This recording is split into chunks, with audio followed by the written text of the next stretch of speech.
calling out all my perfectionist people. Hi, you need to watch this video because we all have our dreams, we all have projects that we want to do and complete, but we never get to them. So I'm going to talk about why that is and what you just need to do. Stay tuned.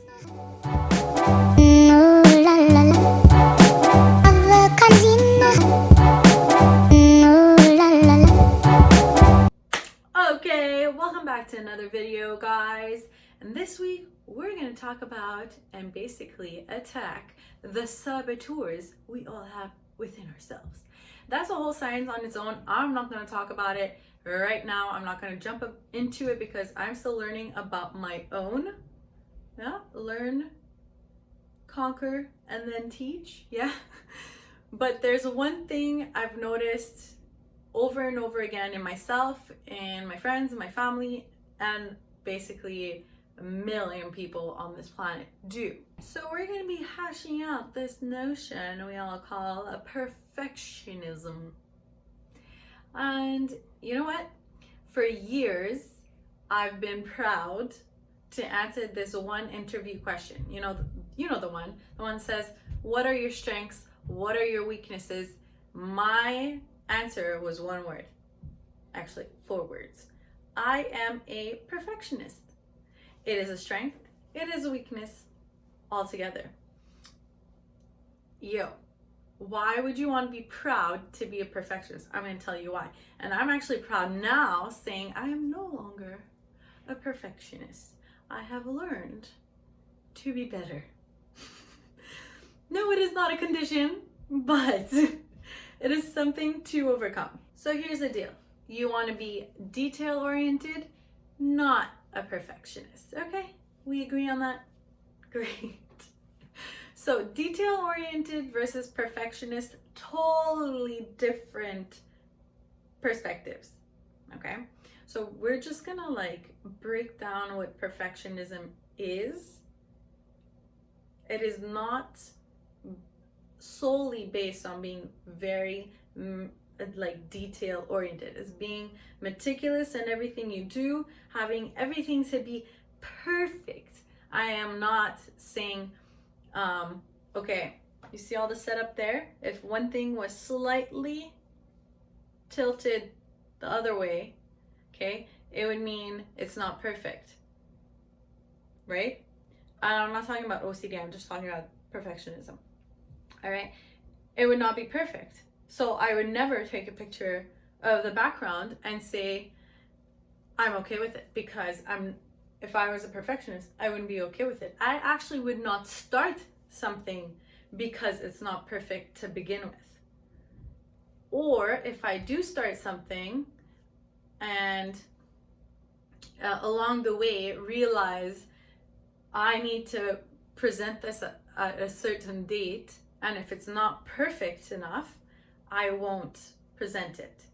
Whereas I don't want to say a normal person, but a person who's not concentrated on having everything to be perfect would work at their best until that presentation date, let's say. And when it's time to present, they'll just present whatever they have and know that even though it's not perfect, imperfect stuff are still beautiful and come across as powerful. Why is imperfect beautiful and still powerful versus something perfect? Because you can never get perfect. You'll never be able to get perfect because, again, everything has layers, right? And then we're opening up an onion here. Everything can't be perfect. You could obsess over it over and over and over again, but if you're someone who's a perfectionist, you're always going to find a flaw. And if you're always going to find a flaw, then it's never going to be perfect. So being okay with some flaws in the end, if you've done your best, then whatever's done is great. But I'm not trying to say here, stop being a perfectionist. No, I'm trying to open up a different kind of discussion with this specific topic. Think about this. Human beings are a work in progress. So if you yourself, okay, I'm I'm also talking about me, can't be perfect at any given moment in time, then why is your work supposed to be the same? We are a work in progress. We're always working to better ourselves. So we're always increasing our capabilities, always working on our skills, always improving. So that means whatever you do, you're doing it at the best of your capabilities. And eventually, if you were to do it again, you'd probably do it better. So this notion of perfect technically doesn't exist, because you could always do it better as you grow and improve. What I'm trying to get at is, actually, before I tell you what I'm trying to get at, let me share with you a story. So here I am a few months ago. Someone gives me the idea to start my own YouTube channel. I used to blog and I stopped writing at some point, but this person was like, you're better in front of the camera. Instead of blogging, go vlog, go share your thoughts and whatever you've learned through the books you've read and everything through YouTube. And I was like, great, that's an amazing idea. Okay, let me tell you how long it took me to get everything started. Probably took me about a month. So let's say the first week, courage to come up with a topic to talk about. And then the second week, I recorded the video, edited it out, did my logo, did my banner, created the channel, posted the video. The third week, by the fourth week, I was already working on a second video, a third video, etc. I'm using my dad's tripod. I'm using my telephone, my iPhone, as my camera, and I'm in my room in a very small area where there's a lot of stuff. There's my dream board. there are my books. Like, I don't have anywhere else to film. In a perfect world, I would be at a desk with a much more beautiful decor behind me and probably better lighting. But I'm happy with this setup. You guys don't mind it either. So I basically got up the courage, did the video, posted it and everything within a month. Flip side, the same friend who suggested I do a YouTube channel also wanted to create their own YouTube channel. We are now almost 3 months into this channel, basically, LeLifestyle. And unfortunately, that person has not created their YouTube channel yet. Let me tell you why. Because they worried people would judge them. They worried their voice is not worth hearing. They worried they didn't have the right equipment. So they went out and bought a bunch of equipment, microphone, light, everything. Everything that you would think that you need to start a YouTube channel. They watched hundreds of videos on how to launch a YouTube channel and what to say in videos and how to do this, how to do that. And after all of that research and money spent, basically, time spent, they still haven't mustered up the courage to sit down and shoot a video.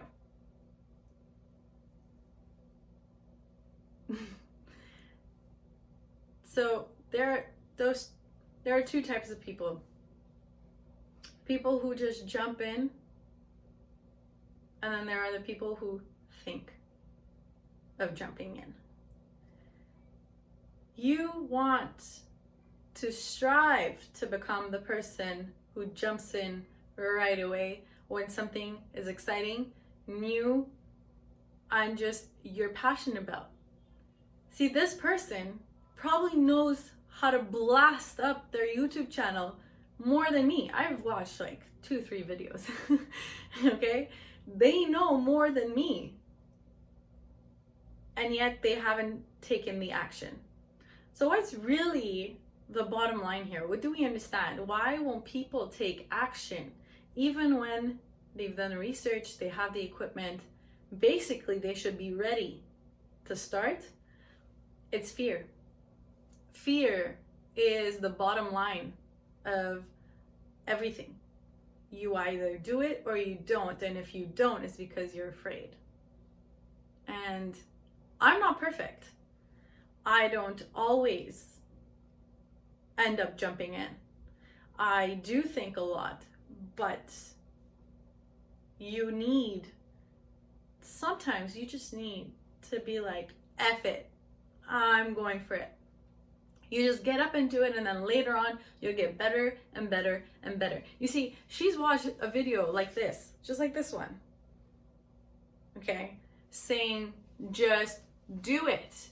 Jump in, start recording, start posting your videos, okay?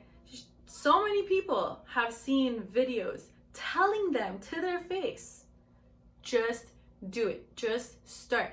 And then the rest will just happen. You'll get better. You'll have enough money at some point to get better equipment or whatever. I'm using YouTube as an example, but there are so many other things, like starting your own business, starting your own network marketing company, starting anything, Instagram page, blog, whatever you want to do. Okay? So many people will just sit down and think, oh my God, this would be amazing if I did it like this. That would be amazing if I did it like that. And never take action. Because at the end of the day, in their subconscious mind, they're still afraid. They're afraid of being judged, criticized, and looking like a fool, when we all know the beginning is never pretty. It's never pretty. Eventually you'll get better and you'll become an expert at what you're trying to do, and you'll be soaring higher than anyone else, because it just takes one step, actually two, because you're not going to dip your toes in, test it out. That never works. Dipping your toe in to test it out never works, because you always end up quitting. And we've talked about commitment in previous videos. Click here if you want to watch that. I highly suggest you do. We've talked about commitment. This is the first step, committing to yourself. But now you just need to do it. Just do it. Yep, like Nike. Just do it. Jump in, both feet, dive. Dive head first and see where it takes you. Obviously, you're not jumping into shallow waters, because if you are, then your dream is not big enough. Dream bigger. You won't hit your head when you dive. Oh, these metaphors, where are they coming from? I don't know. You see, I am passionate. I am so passionate for your success. I say funny stuff that are very meaningful sometimes. No, perfectionist people or people who procrastinate are not lazy. They're just afraid. So if I could take you and shake you like this, I'll be screaming, just do it. Start. Go for your dreams. I would be yelling in your face. I'm like talking super calmly right now. I don't know. I think I'm hungry. But I would be shaking you. I'm your friend, okay? If I know where you live, I'll come and I'll start shaking you and be like, you just gotta do it. Just do it. Okay? I don't want to see any more people wasting their time not following their dreams. Just do it. I'm also talking to myself, because I do it again. Like, I'm telling you guys, there are things I procrastinate on. There are things much more important that I should be doing that I procrastinate on. So don't you for a second think that this video is also not about me. Okay? We are never perfect.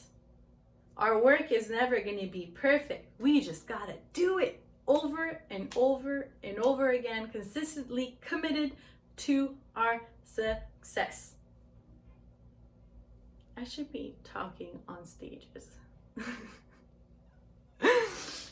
one day. Once again, just do it for the love of God. Your dreams are worth it. You are worth it. Here's my call to action for you. If you got value from this video, click the like button, share it with your friends, and then set a date for whatever project that you wanted to start and haven't started yet because you're scared, you're afraid, or you think you're not ready enough. Okay? Set a date, work for it, never push back the date. Just work hard and know that that date is concrete, solid. It cannot move. So work towards your dreams. Put the date, that's your launch date.